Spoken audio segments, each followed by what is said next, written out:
अस्सलाम वालेकुम। हम ओ लेवल्स के पाकिस्तान स्टडीज़ के history and culture of Pakistan को कवर कर रहे थे। हमने मेन टॉपिक्स की बॉडी ऑफ नॉलेज की वीडियोस की पूरी सीरीज़ बना के डाल दिया और अब ये रिव्यू सीरीज़ है जिसके अंदर हम थोड़ा शॉर्ट करके जल्दी जल्दी सिर्फ ये रिवीजन के तौर पे इसको हम करा रहे हैं कि आप एक दफ़ा अगर इसको सुन लेंगे तो आपको सारी बातें याद आ जाएंगी। यस, इसमें ये सब कुछ हम पढ़ चुके हैं और फिर एंड में हम इसमें कुछ क्वेश्चंस भी डिस्कस करेंगे कि किस तरह के क्वेश्चंस में आ रहे हैं। तो दिस इज़ पाकिस्तान मूवमेंट। ये पूरी कहानी की तरह मैं सुनाऊंगा क्योंकि इवेंट्स तो सारे आपने पहले ही अपने नोट्स में बनाए हुए हैं, तो इवेंट्स को एक्सप्लेन करने की डेप्थ में जाने के बजाय मैं आपको याद दिलाऊंगा कि इसको किस तरह से इवेंट्स फॉर्म हुए थे एक स्टोरी की शक्ल में। ठीक है, तो शुरू करते हैं। और इसमें जो हमारे लिए बड़ा इम्पोर्टेंट जो स्लाइड रहेगी ना, वो यही वाली रहेगी। एक्चुअली यही है बस। ठीक है, इसको हम अगर समझ लें तो हमें रिवीजन यहाँ से हो जाएगा। कंट्रोलिंग स्लाइड है कि क्या हुआ था 1899 से। हम शुरू करते हैं कि इंडियन नेशनल कांग्रेस फॉर्म कर दी गई थी 1883 के अंदर। जो है वो उसका इजलास भी हो गया था बॉम्बे में, कलकत्ता में। और उसकी बुनियाद पे एक तरफ से ये कायम की गई थी, दूसरी तरफ से आपको याद है कि सर सैयद ने जो है वो अपना एक पैरेलल सिस्टम बनाने की कोशिश की थी। ठीक है, उन्होंने ये कांग्रेस क्यों कायम की थी? कांग्रेस इसलिए कायम की गई थी कि इंडियंस को ये फील आया कि जी उनकी बड़ी बातें सुनी जा रही हैं, उनसे पूछा जा रहा है, वो ज़्यादा जज्बाती होकर आगे आएँ और वो भी देखते रहें कि कौन लोग किस तरह की सोचें रखते हैं इंडिया में। ठीक है जी। और ऑफिशियल कोई से नहीं थी इसके पास। इंडियन काउंसिल्स एक्ट के अंदर इनकी बातें सुनी गई और इनको ये फील कराया कि जी आपकी बातों पे कुछ ना कुछ हमने अमल किया है। और लेकिन बहरहाल कांग्रेस को कोई कंसिड्रेशन थी नहीं। अच्छा, एक काम ये हुआ कि इन्होंने इत्तेफाक से फैसला किया कि बहुत बड़ा है बंगाल। अच्छा, बंगाल की कहानी आपको सारी याद है कि बंगाल में सिराजुद्दौला के अगेंस्ट इन्होंने जंग की थी और पूरा बंगाल को बाकायदा अपनी टेरिटरी बना लिया था और उसमें प्रॉपर रूल करते थे ये। जैसे कि बाज़ तो ऐसे थे ना जिनको के अंदर उन्होंने प्रिंस को अपना वो बना लिया था कि भाई आप हमारे अंडर में रूल करो, ठीक है, आप यहाँ के बड़े हो। लेकिन बंगाल के अंदर तो उन्होंने टोटली अपनी कंट्रोल कर लिया था और वहाँ पे जितनी भी लैंड होल्डिंग्स थी वो बड़े बड़े हिंदू ज़मींदारों को दे दी गई थी और वो फिर जुल्म करते थे मुसलमानों के ऊपर। तो लेकिन बंगाल बहुत बड़ा था, तो बंगाल के बारे में सोचा गया कि वेस्ट बंगाल इतना बड़ा है, ईस्ट बंगाल इतना बड़ा है, क्यों ना हम इसको दो टुकड़ों में कर दें। तो लॉर्ड वाइस रॉय कुर्जों ने जो है वो प्रपोज किया था कि Bengal should be broken into east and west. और 1905 में पार्टीशन हो गया था। तो पहले क्या हुआ था, एडमिनिस्ट्रेशन में आसानी के लिए वेस्ट बंगाल को पार्टीशन किया गया था और ये एक बहुत बड़ा टर्निंग पॉइंट था। मुस्लिम्स ने एक तरफ बंगाल की पार्टीशन के बाद मुस्लिम ने फील किया कि वाह यार, मतलब मज़ा आ गया। मतलब इतने इतनी शदीद तकलीफ़ में थे, इतना ज़्यादा जुल्म सितम सह रहे थे कि वो जो पार्टीशन के बाद जो मुसलमान मेजॉरिटी एरिया बन गया था वो तो बहुत ज़्यादा एकदम से ही इकोनॉमिकली भी बड़ा स्ट्रांग हो गया। बड़े उसने कहा कि ये तो ज़बरदस्त हो गया, आसानी हो गई लाइफ में। तो इसके बहुत सारे इम्पैक्ट थे। मुसलमानों को फील आया कि यार हम हिंदुओं से अलग होकर रह रहे हैं तो हमें ज़्यादा सही लग रहा है। ठीक है ना, इकोनॉमिकली भी, पॉलिटिकली भी, सोशली भी इसके बड़े इम्पैक्ट्स थे और ये बात बार बार सवालों में आएगी, तो इसको ज़रा ध्यान में रखिएगा। हिंदूज को इसलिए गुस्सा आ रहा था कि अगर वो दोनों बंगाल को मिला लिया जाएगा तो वो एक बंगाल होगा और उस एक बंगाल में मुस्लिम हिंदू मेजॉरिटी में होंगे। दो टुकड़े कर दिए तो मुस्लिम मेजॉरिटी का एरिया अलग हो गया, हिंदू मेजॉरिटी का अलग हो गया, उनको अपना हिस्सा कम महसूस होता था उसमें। तो उन्होंने काफ़ी इसको अपने लिए बुरा महसूस किया 1905 का इस एक्ट को। अच्छा, अभी लेकिन पॉलिटिकली ना हिंदूज़ कोई ख़ास स्ट्रॉन्ग है ना इस वक्त 1905 में, ना मुस्लिम्स की कोई सिचुएशन ऐसी है। कांग्रेस मौजूद, लेकिन वो हिंदूज़ की पॉलिटिकल पावर नहीं है, बल्कि अंग्रेज़ का कायम करदा एक इदारा है। ठीक है जी। अच्छा, फिर बंगाल के पार्टीशन के बाद act of press act of India pass किया गया क्योंकि ये हिंदूज जो हैं यहाँ पे अभी बड़े नाराज़ हो गए थे पार्टीशन ऑफ बंगाल के बाद और उन्होंने बड़ी सख्त किस्म की अपनी बातें करना शुरू कर दी थी। तो प्रेस एक्ट जो है वो उसने इनकी बातों को दबाना शुरू किया कि भाई हर किस्म की बात अखबार नहीं छापेगा, हमारी मर्ज़ी से छापेगा।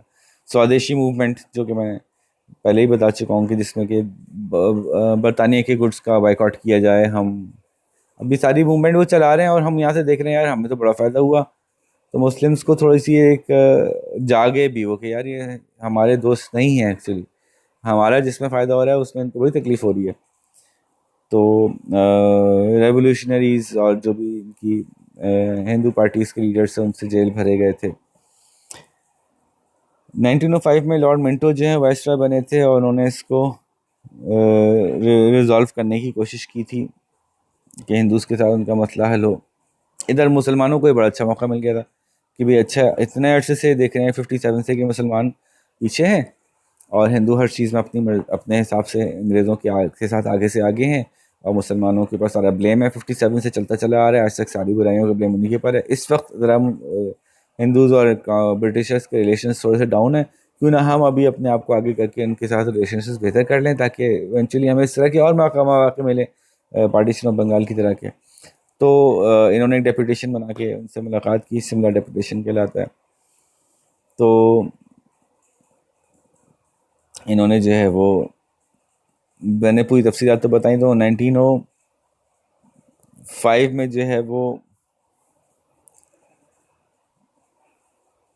लिबरल गवर्नमेंट आ गई थी ब्रिटेन में। ब्रिटेन के अंदर भी दो पार्टीज़ का रूल था, कभी लेबर पार्टी कभी लिबरल पार्टी।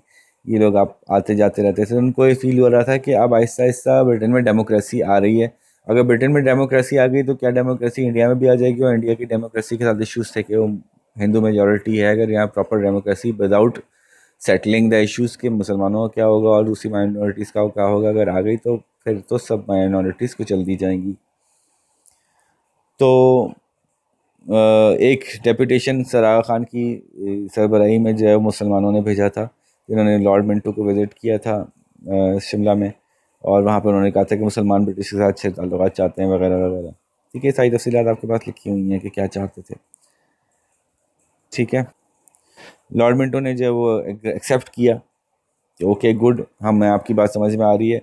और इसमें एक इम्पॉर्टेंट बात ये हुई थी कि मुसलमानों को क्योंकि एक बड़ा इम्पॉर्टेंट किरदार रहा है इंडिया में और रूलर्स थे, तो जब आप इलेक्शंस करवाएं कभी तो मुसलमानों को ज़्यादा सीट्स देनी चाहिए उनकी पॉपुलेशन के मुकाबले में। ये बात एक तरह से उन्होंने एक्सेप्ट कर ली थी। वायसराय ने कहा हाँ ठीक है, ओके ठीक है जी। तो ये सारी बातें, ये इनका जाने की ज़रूरत पड़ना चाहिए। ये सर सैयद के उस पॉइंट ऑफ व्यू को इंडोर्स कर रहा था कि ये हम टू नेशंस ही हैं एक्चुअली, हम एक दूसरे को सपोर्ट करने के लिए नहीं हैं।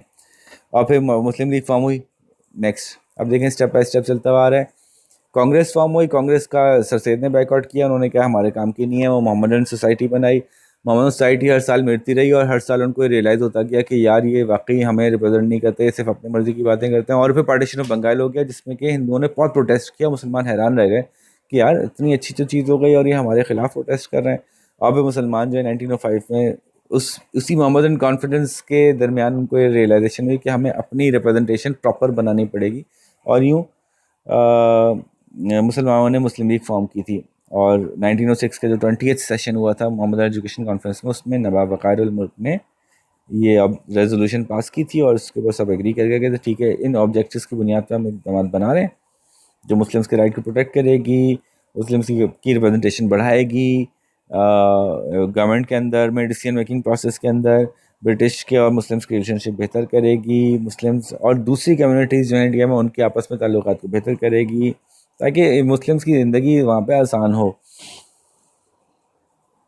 और ब्रिटिश को भी ये सही लगा कि ओके अच्छी बात है कि जो थोड़े बढ़ते जा रहे हैं हिंदुओं का इन्फ्लुएंस और हिंदुओं की हड़तालें और हिंदुओं का, तो इनको काउंटर करने के लिए अगर ये मुस्लिम्स ने एक फॉर्म की है पार्टी तो इट्स ओके, इट्स गुड। तो उन्होंने भी उसको कोई अच्छा ही समझा। अच्छा, उसके बाद अब ये 1906 में फॉर्म हो गई है मुस्लिम लीग और वो अपने तौर पे मुस्लिम्स को मोटिवेट कर रही है कि जी हम आपको रिप्रेजेंट करेंगे। इधर लॉर्ड मिंटो ने और सेक्रेटरी ऑफ स्टेट जो ब्रिटेन के थे जॉन मॉडले ने जो है वो एक रिफॉर्म का एक्ट पास करवाया और उसमें कुछ ऐसा दिखाया कि जी हम अब पहले से ज़्यादा बेहतर आपके बारे में सोचते हैं, इंडियन समझदार हो गए, इतने साल हो गए, 57 में हम आए थे, अब 1909 हो गए, 1857 से 1909 हो गए, हालांकि आए हुए तो पहले के थे। तो हम ये समझ रहे हैं कि अब आप लोग थोड़े बेहतर हो गए हैं और आप लोगों को ज़्यादा हिस्सा मिलना चाहिए, ज़्यादा हक मिलना चाहिए, हकूक़ की बात कर रहे हैं हम आपके बारे में बहुत सोचते हैं। तो इम्पीरियल काउंसिल एक जो उस वक्त वाइसरॉय को सजेशंस देती थी उसकी तादाद बढ़ा दी जाए और उसमें कुछ नॉन ऑफिशियल मेंबर्स भी ऐड किए जाएं।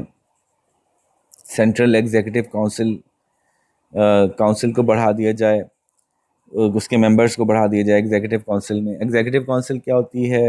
आपको याद होगा मैंने कहा था कि एग्जीक्यूटिव होती है वो जिसमें जो कि रूल करते हैं, जैसे कमिश्नर्स और इस तरह के लोग, गवर्नर्स, जिनकी कमांड पे कंट्री चल रहा होता है। जैसे कि हमारे मुल्क में जो भी इलेक्शन जीत के पावर में आता है वो एग्जीक्यूटिव में आता है, ठीक है।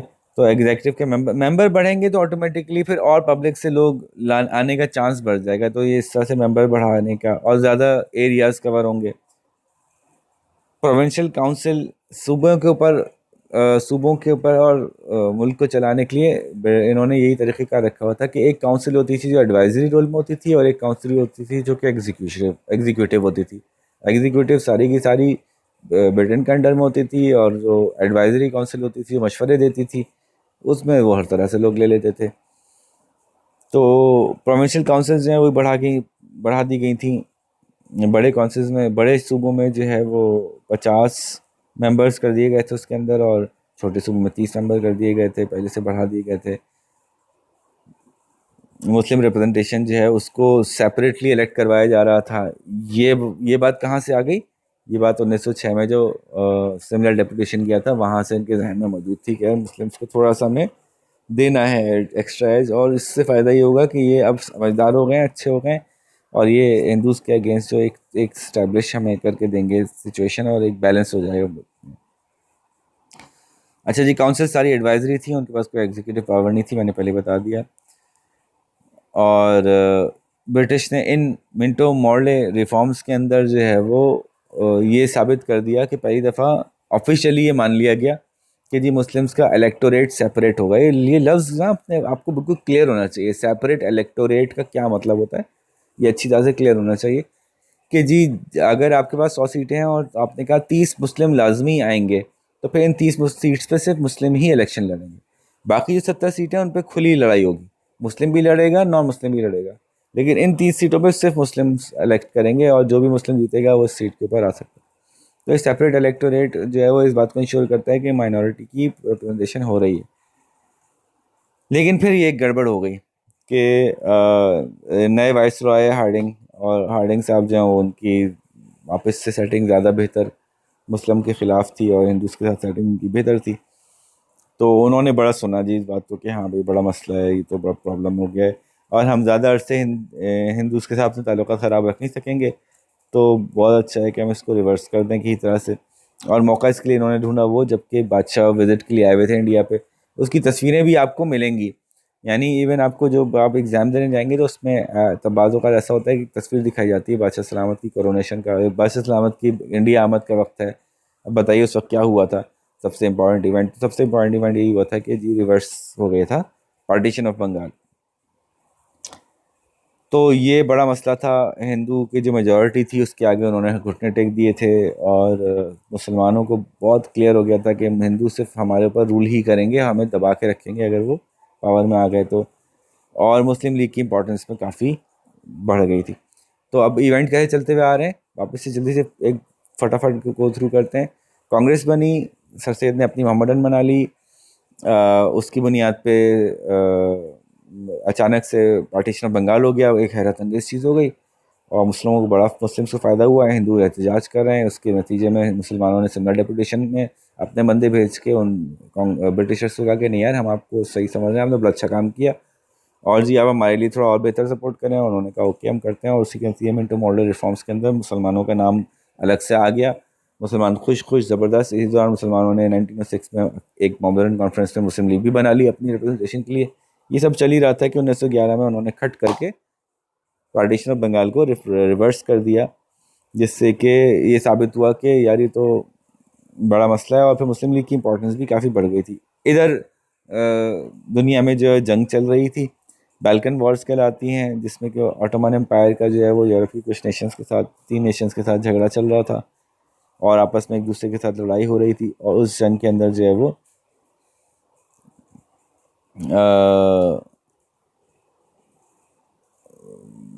ब्रिटिशर्स भी इवेंचुअली इंगेज हो गए थे, वो वर्ल्ड वॉर वन के अंदर कन्वर्ट हो गई थी। ठीक है जी, तो 1913 के अंदर मुस्लिम लीग जो है उन्होंने सेल्फ गवर्नेंस ऑफ इंडिया को अपनी पॉलिसीज़ में शामिल किया था, लेकिन सेल्फ गवर्नेंस जो है वो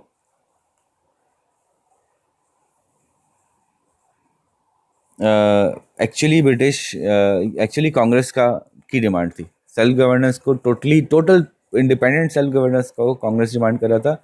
मुस्लिम लीग जो थी वो ये कहती थी कि एक फेडरेशन की शक्ल में सेल्फ गवर्नेंस होगी, यानी एक सेंट्रल गवर्नमेंट होगी जो कि किसी अथॉरिटी के अंडर में रहे, और सूबों के अंदर जो है वो हम अपनी अपनी सेल्फ गवर्नेंस करें। तो दोनों का आइडिया टोटली डिफरेंट था, लेकिन यस 1913 के अंदर जो है मुसलमानों ने देखा कि यार ये अजीब हालात चल रहे हैं, ये तो जंगें हो रही हैं और दूसरी जगहों पे भी मुसलमानों के खिलाफ ब्रिटिश खड़े हुए हैं, तो ये शायद हमारे इतने अच्छे दोस्त नहीं हैं और हमें शायद इन दोस्त के साथ थोड़ा क्लोज होना चाहिए।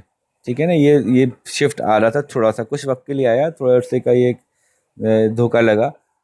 तो इसमें जो है वो सेल्फ गवर्नेंस में मुस्लिम लीग ने थोड़ा सा सपोर्ट करना शुरू कर दिया कांग्रेस को, क्योंकि ब्रिटिश जो है वो ऑटोमन एम्पायर के खिलाफ जंग लड़ने जा रहा था, तो उसके उसके नतीजे में ये देख रहे थे। अच्छा जी, फिर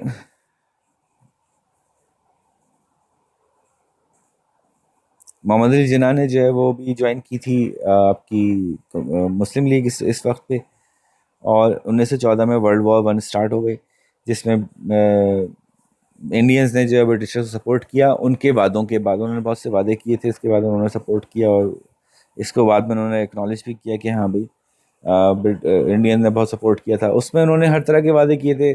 जनरल इंडियन से वादे किए थे कि इंडिया को हम पहले से ज़्यादा बेहतर सेल्फ गवर्नेंस के राइट्स दे देंगे।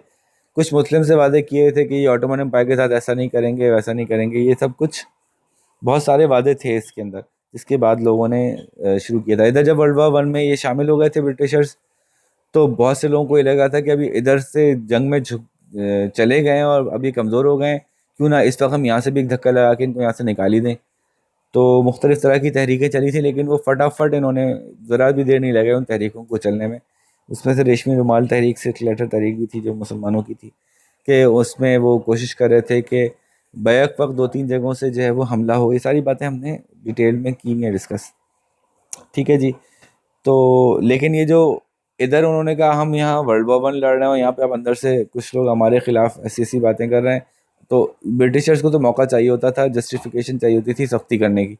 तो उन्होंने खट से जो है वो एक लॉ पास किया, डिफेंस ऑफ इंडिया एक्ट पास किया, और इतने सख्त किस्म के कवानीन लागू कर दिए, जैसे कि इम्प्रिजनमेंट विदाउट ट्रायल, और लोगों को जब चाहें जिसको चाहें बाहर निकाल सकें। ये बात याद है ना आपको? अच्छा जी, तो कांग्रेस और लीग जो है बॉम्बे में मुलाकात की उन्होंने इस सिचुएशन में, और ये कौन सा टाइम चल रहा है आप देख सकते हैं, 1914। अब ये इसको याद रखिएगा, 1922 तक मैक्सिमम मुसलमान और हिंदू जो हैं उन्होंने एक दूसरे का थोड़ा सा सपोर्ट किया, कांग्रेस और मुस्लिम लीग ने। और 1922 के एंड तक ये टोटली बिल्कुल डिमिस्टिफाई हो चुके थे, बिल्कुल। अब दुश्मनी एक तरह से, जैसे दुश्मनी की सिचुएशन में खड़े थे कि ओके हमारा कॉमन एनिमी ब्रिटेन है, लेकिन हम एक दूसरे के दोस्त हम भी नहीं हैं। उससे पहले पहले तक कुछ ना कुछ गुंजाइश थी। तो दिस इज़ 1914, और फिर 1915-16 के अंदर ये वर्ल्ड वॉर खिंच रही है। कांग्रेस और मुस्लिम लीग आपस में मुलाकात कर रहे हैं, और इवेंचुअली ये वर्ल्ड वॉर वन में पार्टिसिपेशन हो रही थी। इस दौरान इन्होंने सख्त कवानीन, ब्रिटिश राज ने सख्त रूल नाफिज कर दिया। इससे कांग्रेस और मुस्लिम लीग दोनों को ये लगा कि हमें मिलके ब्रिटेन को थोड़ा सा रोकना पड़ेगा। और 1915 के अंदर जो है वो उन्होंने अपना एनुअल सेशन एक साथ रखा बॉम्बे में, मुस्लिम लीग ने भी और कांग्रेस ने भी, कि जैसे हम अपनी यूनिटी शो कर रहे हैं ब्रिटेन को। और 1916 के अंदर जो है वो उन्होंने मज़ीद, ब्रिटेन ने इस तरह की बातें बड़ी करते थे, हम काउंसिल के मेंबर बढ़ा देंगे, हम लेजिस्लेटिव काउंसिल के बढ़ा देंगे मेंबर, हम एग्जीक्यूटिव के मेंबर बढ़ा देंगे। पता नहीं मेंबर बढ़ा के वो कैसे ये समझते थे कि लोग समझेंगे कि अब उनका कानून, उनकी मर्जी चलेगी, जबकि एग्जीक्यूटिव में आप पावर दे नहीं रहे, लेजिस्लेटिव काउंसिल के अंदर कुछ लोग इलेक्ट भी हो जाएंगे। तो इन सारी बातों से इवेंचुअली लोगों के पास पावर तो नहीं आ रही थी। खैर, तो ये लेकिन उन्होंने इसको रियलाइज़ किया कि ये दो पार्टी साथ बैठ रही हैं, अभी ख़तरनाक हो गया, हमने तो एक दूसरे के ख़िलाफ़ खड़ी की थी। और 1915 में साथ बैठी थी, 16 में फिर साथ बैठी लखनऊ में, जिसमें कि जिन्हों ने काफ़ी एफ़र्ट की थी कि साथ मिल के बैठे, हो सकता है हम ज़्यादा और पुश कर सकें ब्रिटिशर्स को। और फिर लखनऊ पैक्ट हुआ था ज़बरदस्त किस्म का, मुस्लिम लीग और कांग्रेस, जिन्हों ने कांग्रेस को कन्विंस कर लिया था कि उनको मुस्लिम्स की सपोर्ट की ज़रूरत है, अदरवाइज़ वो अकेले नहीं ब्रिटेन से लड़ सकते। ठीक है, इस वक्त तक कांग्रेस को ऐसा लग रहा था कि हाँ ऐसा हो सकता है, तो बाकायदा पैक्ट किया गया और कुछ ही अरसे में उस पैक्ट की धज्जियाँ उड़ा दी गई। ये अपने आप आपने याद ही होगा आपको। तो लखनऊ पैक्ट क्या था? Lucknow pact was between Congress and Muslim League, जिसकी जिन्होंने काफ़ी कोशिश की थी, और उसके अंदर जो है वो कांग्रेस ने एग्री किया था कि जी हाँ सेपरेट इलेक्टोरेट होगा, मुस्लिम्स का 1/3 मेजॉरिटी, 1/3 से दिया जाएगा इनको, जहाँ पे 1/3 नहीं भी है वहाँ भी कम से कम 1/3 तो इनको सीट्स दी जाएंगी, और मुस्लिम्स का सेपरेट इलेक्टोरेट होगा, वो वगैरह वगैरह जो सारी बातें हुई थी। और ब्रिटिश राज के सामने इन लोगों ने मिलके जो डिमांड रखी थी कि जी इलेक्टेड सीट्स बढ़ाई जाएं, लॉज जो हैं वो जो ये काउंसिल सजेस्ट करें उनको बाकायदा लॉ बनाया जाए, और माइनॉरिटीज़ को प्रोटेक्ट किया जाए, और प्रोविंसेस को ऑटोनॉमी दी जाए, उनकी मर्ज़ी चली जाए, वो एग्जीक्यूशन के अंदर उनका रोल हो एग्जीक्यूटिव काउंसिल के अंदर। बड़ी आसान सी बात है ना, बहुत बेसिक सी बात है। आप कह रहे हैं कि सजेशन देने वाली कमेटी में बैठो, एक्शन वाली कमेटी में ना बैठो, और जब सजेशन देने वाली कमेटी के अंदर की सारी सजेशन हम मानने के लिए लायबल नहीं है, हमारी मर्जी होगी तो मानेंगे, मर्जी होगी तो नहीं मानेंगे। तो उन्होंने यही डिमांड रखी कि भाई मानना भी है और एग्जीक्यूशन में भी हमें पार्टिसिपेट कराना है। ठीक है, लखनऊ पैक्ट की सिग्निफिकेंस अलग से इसलिए डिस्कस किए कि लखनऊ पैक्ट पे पूरे पूरे सवाल आते हैं। तो फर्स्ट टाइम इसके यूनिफाइड स्टांस था और शायद आखिरी दफ़ा था, और मुस्लिम और हिंदूज़ ने एक दूसरे की इंपॉर्टेंस को रिकग्नाइज़ किया था कि हम मिलके कुछ कर सकते हैं, हालांकि अकीदा के एक दूसरे के खिलाफ हो गए थे। और हिंदूज़ ने जो है वो, कांग्रेस ने जो है मुस्लिम्स का एक प्रॉपर स्टेटस भी एक्सेप्ट कर लिया था, और ये भी एक्सेप्ट कर लिया था कि मुस्लिम लीग ही मुसलमानों की नुमाइंदा कर रही है। आगे जाके वो इससे ही मुकर गए थे। सेपरेट इलेक्टोरेट जो है वो उसकी ज़रूरत पड़ेगी, जैसे मैंने कहा इसको एक्सेप्ट किया गया था। और मुसलमानों को ऐसा लगा था कि शायद कांग्रेस के साथ हम अगर पैक्ट बना लेंगे तो वो ब्रिटिश के साथ पैक्ट बनाने से बेहतर है। यहाँ पे कुछ शायद चूक हुई गालिबन, बहरहाल हिस्ट्री है तो हम एक स्टूडेंट की तरह से पढ़ते हैं। ठीक है जी। अच्छा, अब इसके नतीजे में क्या हुआ? वाइसराय लॉर्ड चेम्सफोर्ड, इन्होंने जो है वो सेक्रेटरी ऑफ स्टेट, अच्छा उधर से सेक्रेटरी ऑफ स्टेट इन्वॉल्व होते थे, यहाँ से इंडिया से वाइसराय इन्वॉल्व होते थे, और मिलके कोई प्लान बनाते थे जो फिर पार्लियामेंट के सामने रखा जाता था, उसको एक्ट की शक्ल में बना देते थे। तो उन्होंने एक रिपोर्ट पब्लिश की थी, मॉन्टफोर्ड रिपोर्ट या मॉन्टेगू चेम्सफोर्ड रिपोर्ट। तो ये रिपोर्ट क्या थी? इन्होंने जो है वो कुछ सजेशंस दी थी, जैसे कि मिंटो मॉडल रिफॉर्म्स थी, उसमें सजेशन आई थी कि जी ऐसे करके ज़्यादा मेंबर्स बढ़ा दी जाएं। इन्होंने फर्दर एक सजेशंस दी थी कि एक सेट ऑफ स्टाइल दे रहे हैं कि मुल्क ऐसा चलाना चाहिए, आपका क्या ख्याल है, और उसको अगर हम इम्प्लीमेंट कर देते हैं तो उसकी वजह से हम इंडियंस की इन्वॉल्वमेंट बढ़ा लेंगे। तो मॉन्टेगो चेम्सफोर्ड रिफॉर्म्स भी जो हैं वो इंडियंस को ये महसूस कराने के लिए कि आपकी इन्वॉल्वमेंट हमने काफ़ी बढ़ा दी है और मज़ीद बढ़ाते जा रहे हैं। तो इसी तरह की बातें थी कि 2 चैम्बर्स होंगे, लेजिस्लेटिव असेंबली होगी एक, जो लेजिस्लेटिव काउंसिल होगी उसमें भी 2 चैम्बर्स होंगे, काउंसिल ऑफ स्टेट और central legislative assembly. Central legislative assembly जो है वो 145 मेंबर से बनी होगी, उसमें से 103 इलेक्ट होंगे 3 साल के लिए। मुसलमानों के लिए सेपरेट इलेक्टोरेट होगा, सिखों के लिए सेपरेट इलेक्टोरेट होगा, 32 सीट मुसलमानों की होंगी। काउंसिल ऑफ स्टेट में 60 मेंबर्स होंगे, उसमें से भी 33 इलेक्ट होंगे। अच्छा, तो स्टेट की काउंसिल और लेजिस्लेटिव असेंबली ये मुल्क चलाने के लिए बैठे हुए सजेस्ट करने वाले रोल हैं। अगेन ये नहीं तय किया था कि इनकी सजेशन पर अमल भी होगा। ठीक है, डायरकी एक कॉन्सेप्ट था, ये आएगा जी पेपर में, तो ये ज़रा डायरकी को ज़रा समझ लें कि क्या थी। डायरकी को याद होगा आपको किस तरह से उन्होंने तकसीम कर दिया था पावर को, कि कुछ पावर्स इंडियंस में हम इंडियंस को दे देंगे, कुछ पावर्स हमारे पास होंगी, कुछ पावर्स सूबों के पास होंगी, कुछ पावर सेंटर के पास होंगी, कुछ पावर आगे दी जाएगी, कुछ पावर रिजर्व रखी जाएगी। तो रिजर्व पावर्ड और ट्रांसफर्ड पावर्स की बात हो रही थी। ट्रांसफर्ड पावर्स वो थी जो कि आगे दे रहे थे कि सेहत के ऊपर काम कर लो, एजुकेशन पे कर लो, फॉरेस्ट कर लो, एग्रीकल्चर कर लो, सेल्फ गवर्नेंस कर लो, पब्लिक वर्क्स कर लो, कचरा उठा लो, गटर साफ कर लो, सड़कें बना लो, ये तुम लोग करो। लेकिन हमारे पास जो है वो फाइनेंस है, लॉ एंड ऑर्डर है, आर्मी है, पुलिस है, पावर रिसोर्सेज है, प्रेस एंड पब्लिकेशन है, हमारे पास है। और जो भी रह गए वो भी सब हमारे पास है। तो अच्छा, वॉइस राय जो है वो कोई भी रूल पास कर सकता था, जैसे कि हमेशा से जब भी इन्होंने दिया है, हर दफ़ा जब इन्होंने कोई भी कॉन्स्टिट्यूशन दिया है, कोई भी एक्ट पास किया है, लाजमी उसमें ये शर्त रखी कि हमारी मर्जी, हम सब कुछ ख़त्म कर सकते हैं एक दिन के अंदर। Viceroy could pass any rule. Executive में सिर्फ नॉमिनेटेड मेंबर से, यानी अब जो अमल करेंगे ना, सजेस्टिव बॉडीज़ में इलेक्शन हो रहे हैं, इलेक्शन होकर लोग आ रहे हैं, हाँ मशवरा देने के लिए लोगों को जमा करो, इंडियंस को, लेकिन अमल करने के लिए वही लोग हैं जो नॉमिनेटेड है। नॉमिनेटेड का मतलब क्या होता था कि जो जिसको कि ब्रिटिश गवर्नमेंट ने कहा कि ये आ सकता है, बस उसका इलेक्शन से कोई ताल्लुक नहीं। वोटिंग रूल्स इस तरह के थे कि 2% ज़्यादा लोग वोट ही नहीं कर सकेंगे, तो इतना डरे हुए थे कि पता नहीं कौन आ जाएगा। हालांकि सिर्फ मशवरे के लिए आ रहे हैं, मशवरे में पता नहीं कौन आ जाएगा, उससे कितना डरे हुए थे। तो काउंसिल ऑफ प्रिंसेस भी बनाई गई थी। प्रिंस जो थे, जो प्रिंसली स्टेट्स थी, जैसे दो दो हिस्सों में तोड़ा हुआ था ना उन्होंने इंडिया को। एक ब्रिटिश इंडिया था और एक प्रिंसली स्टेट्स थी। ब्रिटिश इंडिया जो डायरेक्टली कंट्रोल कर रहे थे, और प्रिंसली स्टेट्स जो कि इन्होंने शहजादों को दी हुई थी, जो कंट्रोल करते थे इनके बिहाफ पे। तो उन्होंने भी ख़ास इसमें शिरकत नहीं की। उनको ये मॉन्टेगो चेम्सफोर्ड रिफॉर्म्स बिल्कुल पसंद नहीं आई। मतलब उन्होंने कहा बस ये टॉकिंग शॉप है, इसमें कुछ होना तो है नहीं, हमारे पास कोई पावर तो है नहीं। और मुस्लिम लीग और कांग्रेस ने भी इसको रिजेक्ट किया। और उसके बाद आया रोलेट एक्ट। और रोलेट एक्ट जो है वो बड़ा एक कमेटी थी जो कि जस्टिस रोलेट के अंडर में फॉर्म हुई थी 1917-18। अब ये समझ रहे हैं ना, वर्ल्ड वॉर वन के एंड पे के बीच में इन्होंने वो सख्त कवानीन नाफिज किए थे। अब वो सख्त कवानीन नाफिज करना ठीक था कि नहीं था, इनको तो ये साबित करना है कि ठीक था, और ये जारी रहने चाहिए, बड़े अच्छे थे। तो ये उसके सपोर्ट के लिए एक रिपोर्ट पब्लिश करवाई गई थी। और ये कहा गया था कि उसमें कि जितने इमरजेंसी में जो जंग के दौरान आपने डिफेंस ऑफ इंडिया एक्ट पास किया था, उसमें से अक्सर चीज़ें आप रोक लें, ज़बरदस्त चीज़ें थी, उसको रहने दें, उनको इम्प्लीमेंटेड रहने दें, जैसे कि अरेस्ट विदाउट वारंट और ये सब चीज़ें बड़ी अच्छी चीज़ें हैं, इससे बड़ा फ़ायदा हुआ।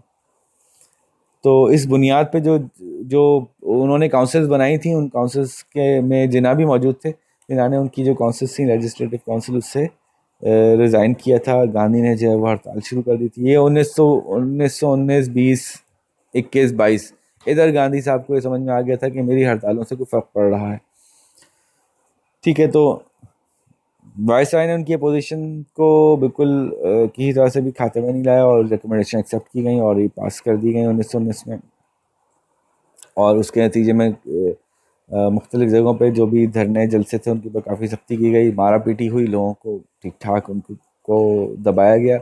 और सबसे जो एक बड़ा वाक़या हुआ था वो जलियांवाला बाग के अंदर अमृतसर में जो है वो सैकड़ों लोगों को मारा गया था। 20,000 प्रोटेस्टर्स थे और 16,000 गोलियां चली थी गालिबन, ऐसा कुछ था। तो इतने लोग, जो लिखा हुआ है ऑफिशियल फिगर, उससे कहीं ज़्यादा लोग मरे थे, ये पूरी बात आपको याद होगी। गांधी ने 1920 में इसके नतीजे में अपनी नॉन कॉपरेशन मूवमेंट स्टार्ट की थी। अगर आपको याद हो कि एक सेपरेट टॉपिक साथ में चलेगा, वो टॉपिक है खिलाफत मूवमेंट। तो ये टाइम था, खिलाफत मूवमेंट भी इसी टाइम पे स्टार्ट हो रही थी, क्योंकि वर्ल्ड वॉर वन ख़त्म हो गई थी और ये डिसाइड होने वाला था कि अब ऑटोमन एम्पायर के साथ क्या करें। और वो तो वादे करके गए थे, और मुसलमान फौजियों को लेके गए थे यहाँ से ऑटोमन एम्पायर के खिलाफ लड़ने। तो ये पैरेलली साथ साथ चल रहा है। ठीक है, ब्रिटिश ने जो है वो खूब वर्कर्स को जेल कर दिया गया, आखिरकार वायलेंट हो गई नॉन कॉपरेशन मूवमेंट, और वो जो है वो गांधी ने उसको कॉल ऑफ कर दिया। ठीक है, यहाँ पे हम अपनी बात को एंड करते हैं। जल्दी से ये देखते हैं कि कुछ सवाल अगर इसमें से ऐसे आए हुए हैं जो कि आपको इसमें से मैं बता सकूं। How Hindus oppose the partition of Bengal in 1905 and 1911। कैसे उन्होंने अपोज किया, क्या क्या किया, हड़तालें की, धरने दिए, कांग्रेस में उन्होंने रेजोल्यूशंस पास की। अ, इसको इसके ऊपर पूरा एक हम तफसील से बात पहले कर चुके हैं कि कांग्रेस ने और हिंदूस ने कैसे रिएक्ट करते हैं। इससे मुसलमान बड़े परेशान हो गए थे कि ये कैसी हरकतें कर रहे हैं यार, ये इसकी नतीजे में वो गए थे मिलने सिमिलर डिप्यूटेशन। ठीक है, why Bengal was partition in 1905। आसान सवाल है, Bengal was partition in 1905 because it was geographical factors. Do you agree, explain your answer. तो हम इसका जवाब बता सकते हैं हाँ जी, लेकिन ये बड़ा जवाब है, इसमें बहुत सारी बातें आएंगी।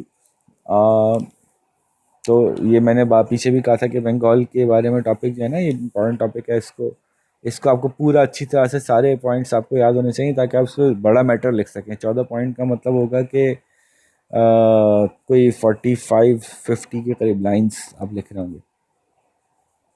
Reason for partition in Bengal in 1905 was more important than those that cause the reversal. क्या पार्टीशन के रीज़न ज़्यादा इंपॉर्टेंट थे, पार्टीशन हटाने के रीज़न ज़्यादा इंपॉर्टेंट थे? आपका क्या ख्याल है इसका? कि अभी पर्सनल आपके ओपिनियन पूछ रहे हैं, पार्टीशन ज़्यादा सही था कि रिवर्सल ज़्यादा सही था? फिर कोई सवाल आया, स्वदेशी मूवमेंट क्या थी, ये हम बात कर चुके हैं। कितना सक्सेसफुल था पार्टीशन ऑफ बंगाल, ये बात हो गई। 2018 में सवाल आया है, ब्रिटिश ने हिंदू लेड प्रोटेस्ट को किस तरह से रिएक्ट किया 1906 और 1908 के बीच में। मुस्लिम लीग क्यों इस्टेब्लिश की गई थी, क्यों फॉर्म की गई थी 1906 में?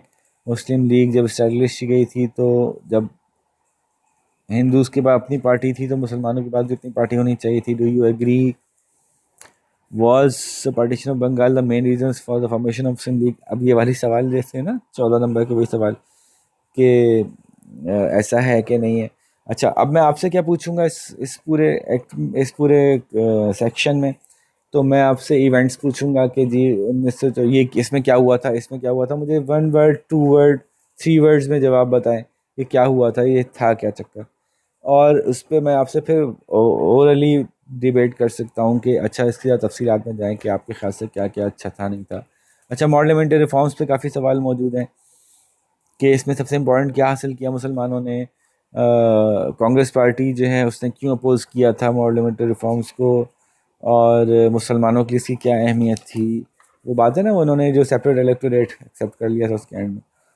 और पॉलिटिकल डेवलपमेंट 1909 से 1919 तक की सबसे important political development parliamentary reform है। यहाँ डेट्स इंपॉर्टेंट है, इसीलिए जो मैंने आपसे कहा ना कि ये जो चार्ट है ना सबसे इम्पोर्टेंट है, ये वाला, क्योंकि ये आपको ये पूरा एक सीक्वेंस याद दिलाता है। तो ये आपको याद होना चाहिए डेट्स के साथ। और ज़्यादा डेट्स ना पता हो, लेकिन ये आपको डेट्स के साथ याद होना चाहिए कि कैसे 1905 में पार्टीशन हुआ, 6 में सिमिलर डिपोजिशन, 8 में प्रेस एक्ट, पार्लियामेंट्री रिफॉर्म। क्योंकि सवाल एक आया है कि 1909 और 1919 के बीच में सबसे इंपॉर्टेंट क्या क्या काम हुए, तो आपको याद होना चाहिए 1909 में पार्लियामेंट हुआ, 1911 में पार्टीशन बंगाल ख़त्म हुआ, 1914 में वर्ल्ड वॉर हुई, फिर कांग्रेस और मुस्लिम लीग ने साथ मिलकर मीटअप किया, 1915 में लखनऊ पैक्ट हुआ, बड़ा इंपॉर्टेंट था। अब ये कह रहे हैं कि सिर्फ पार्लियामेंटो वॉज द मोस्ट इंपॉर्टेंट, तो जवाब दोगा नहीं, इंपॉर्टेंट था, लेकिन सिर्फ पार्लियामेंटो नहीं था, बल्कि उसमें और भी एक्शंस, ऐसी चीज़ें थी जो बड़ी इंपॉर्टेंट थी। 14 नंबर का सवाल इस तरह से भरेगा ये। ठीक है, तो डेट्स वो देंगे और उसके बीच में क्या क्या इवेंट्स थे आपको याद होने चाहिए, इन डेट्स में क्या क्या इवेंट्स हुए थे।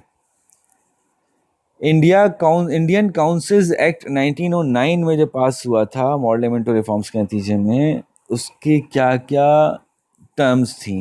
यार ये बहुत मुश्किल लगता है मुझे सवाल इस तरह का कि वो सारी टर्म्स याद हैं, लेकिन भारत ये भी सवाल इस तरह का है। और लखनऊ पैक्ट जो हुआ था उसकी सबसे इम्पोर्टेंट क्या क्या बातें थीं, और क्या आप एग्री करते हैं कि ये सबसे इम्पोर्टेंट इवेंट था 1909 से 1919 के दरमियान। फिर वही बात कि ये एक्चुअली आपसे पूछना चाह रहे हैं कि सारी इवेंट्स आपको याद हैं या नहीं हैं। जलियांवाला बाग की तस्वीर मौजूद है और पूछ रहे हैं कि जलियांवाला बाग में क्या हुआ था, इस तस्वीर को देख के कैसे पता चलता है। तो वो एक तस्वीर है जिसमें बहुत पतली पतली सी गलियां हैं, तो जाहिर है जब गुजरने के रास्ते बहुत पतले होंगे और एक साथ आप गोलियां चला देंगे तो लोग भगदड़ मचेगी, लोग जिससे कुचले जाएंगे, तो बहुत लोग मरेंगे इसमें। रोल एक्ट एक्ट के बारे में सवाल हैं कि क्या था रोल एक्ट एक्ट, और इससे क्या वायलेंस क्यों हुआ इंडिया में, क्यों उसके लोग खिलाफ थे, और मॉन्टेगू चेम्सफोर्ड रिफॉर्म्स क्या थी, और ये सबसे इम्पोर्टेंट इवेंट था कि नहीं था, आप एग्री करते हैं कि नहीं करते। अगेन वायलेंस का सबसे बड़ी वजह यही थी, नहीं सिर्फ यही वजह नहीं थी। इसमें खिलाफत मूवमेंट भी डिस्कस होगी, इसमें और चीज़ें भी आएंगी। Why Montagu Chelmsford reform oppose क्यों अपोज की गई थी, इनएडुकेट थी, फजूल बातें थी, सारी पावर अपने हाथ में रखी हुई थी, सारी बातें हमने की ना यहाँ पे। लेकिन ये बड़े बड़े सवाल हैं, एक लफ्ज़ के सवाल नहीं है, इसलिए आपको ये सारी जो चीज़ें हमने यहाँ डिस्कस की ना, ये अच्छी तरह से पता होनी चाहिए। इंडिया को सेल्फ रूल 1999 में क्यों नहीं दिया गया था? Withdrawal of Gandhi support from खिलाफत मूवमेंट, अभी खिलाफत मूवमेंट का सवाल आ गया जो कि हम नेक्स्ट टॉपिक में कवर करेंगे। ठीक है जी, तो यहाँ तक हमने कर लिया। थोड़ी सी वीडियो लंबी हो गई लेकिन ईयर्स भी ज़्यादा कवर हो गए ना, 22 साल हमने कवर कर लिए हैं। अब हम इंशाल्लाह नेक्स्ट खिलाफत मूवमेंट के साथ आपसे मिलते हैं। अपना ख्याल रखिएगा, अल्लाह हाफ़िज़।